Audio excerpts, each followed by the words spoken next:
servidor público é o funcionário concursado, por exemplo, que vai desde o meirinho, vai desde o cara que é concursado da Caixa Econômica Federal, passa por juiz, passa pelo promotor de justiça, passa, inclusive, por aqueles que são nomeados por servidores públicos ou agentes políticos para que se tornem servidores públicos. É o caso, por exemplo, de ministro do Supremo Tribunal Federal, que não podem aceitar passagem para ir para Nova York e fazer palestrinha, ou para Madrid, ou para Portugal, ou para qualquer lugar que seja. Esses não podem. Quanto aos funcionários da alta administração federal, quem são eles? São o próprio código, que é de 2002, foi feito pelo Pedro Parente no último ano do governo Fernando Henrique. Ele diz que os altos funcionários da administração federal são ministros de Estado, presidentes de estatais, entre outros cargos desta mesma natureza e envergadura. E esses ministros, presidentes de estatais, eles têm uma limitação de valor de presente a receber e, é claro, se esse presente for dado numa visita diplomática, algo pessoal, mas é tudo detalhado neste código. Mas esse código também não engloba o presidente da República. Então você vira todas as leis brasileiras, o que o presidente da República pode ganhar ou não de presente? Não existe lei que diga isso. Existe uma só lei, editada no governo Collor, uma lei de 1990, que quando esta palhaçada começou, lá em 2023, eu tive a pachorra de falar com o Collor e com o ministro da Justiça, que era do Collor, sobre esta lei, e esta lei trata do acervo privado presidencial. E esta lei que fala do acervo privado, ela diz que aquilo que o presidente ganha é dele. Vai para o acervo privado. E quando essas peças que ele ganha de presente não têm valor histórico, museológico, por exemplo, ele vai para o Egito, ele ganha um pergaminho, ele ganha uma peça de pergaminho que Cleópatra limpou a bunda. Esse tipo de presente, ele tem que ser catalogado como tal, de valor histórico, museológico, e não pode ser vendido. Ponto. Quanto à joia para uso pessoal, aí veio o pessoal, mas tem uma decisão do TCU, Tribunal de Contas da União, que diz que presidente não pode ganhar, por exemplo, uma barra de ouro, uma pedra de joia. Mas peraí, nesse país a Constituição diz que ninguém é obrigado a nada, nem a fazer e nem a deixar de fazer, senão em virtude de lei. O TCU não faz lei. Quem faz lei, ao menos deveria fazer, não é o STF, é o parlamento brasileiro, que está dividido hoje entre Senado e a Câmara das Deputinhas Federais. São as duas casas do nosso parlamento. Na falta de lei, é permitido. Portanto, esse caso ele rendeu tanto contra a família Bolsonaro que isso sim a gente pode afirmar com tranquilidade. Se essas joias, se essas tais joias, se essas tais malditas joias sauditas fossem vendidos por preço de mercado, não pagariam 10% dos gastos que a Janja dá para os cofres públicos. Rodolfo, algo a dizer?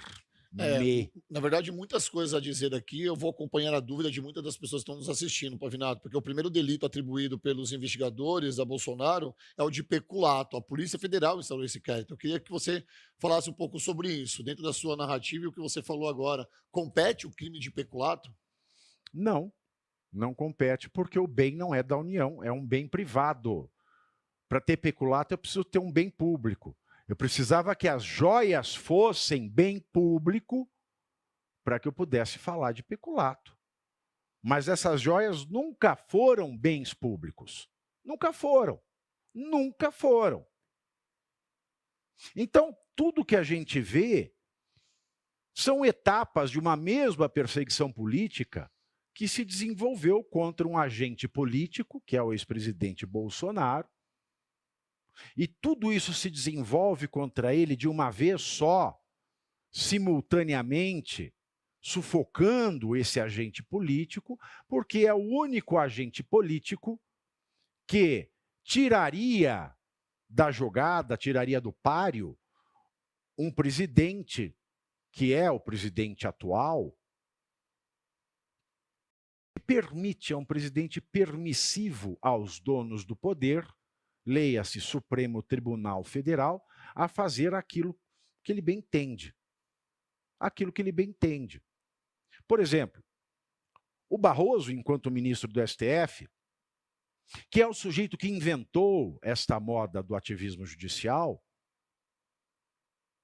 o ativismo judicial pega, ele se aposenta, deixa a bomba no colo do Brasil, mas nós vamos falar de Barroso ainda hoje, então não vou adiantar, só quero dizer o seguinte: em certo evento privado que ele não poderia participar, que ele não poderia sequer aceitar o almoço dos promotores desse evento, ele dizia o seguinte: todo mundo procura o Supremo.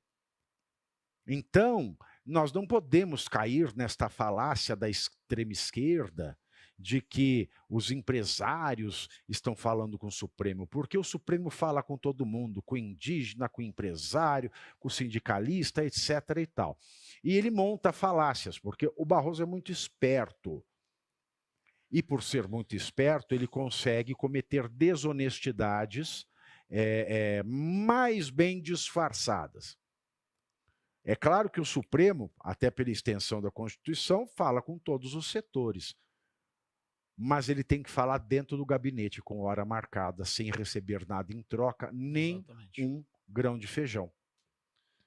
Muito bem, Pavinato. E o segundo crime que tentaram imputar em relação às joias é o de lavagem de dinheiro.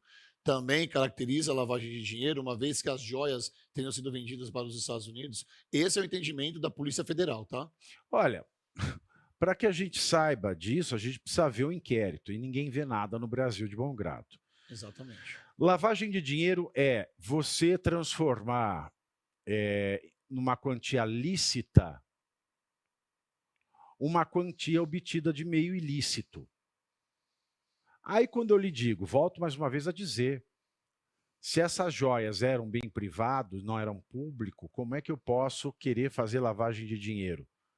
Se um bem que tem uma expressão econômica num valor X é vendido para quem quer que seja, isso não é lavagem de dinheiro, é um mero contrato de compra e venda. Então, por todos os cantos que se analisem, a gente não tem muito para onde correr. A gente olha e, com muita resignação, a gente tenta tocar a vida para frente, porque se o Gonê, digo mais, se o Gonê tivesse algo substancioso, ele já teria denunciado o Bolsonaro. Se no caso da loucademia do golpe, ele denunciou sem ter nada contra o Bolsonaro, no caso das joias, ele teria que fazer uma ginástica muito maior e se indispor de tal maneira que pudesse ser fatal, porque ele já se indispôs com aqueles que são juristas e falam aquilo que a lei descreve. Perfeito.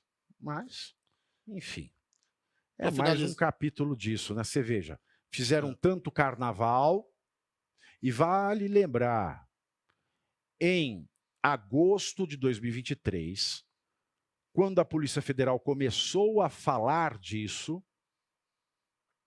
o Bolsonaro quase foi preso preventivamente pela primeira vez. Sim. Quase. Então não é questão de eleição ou não eleição.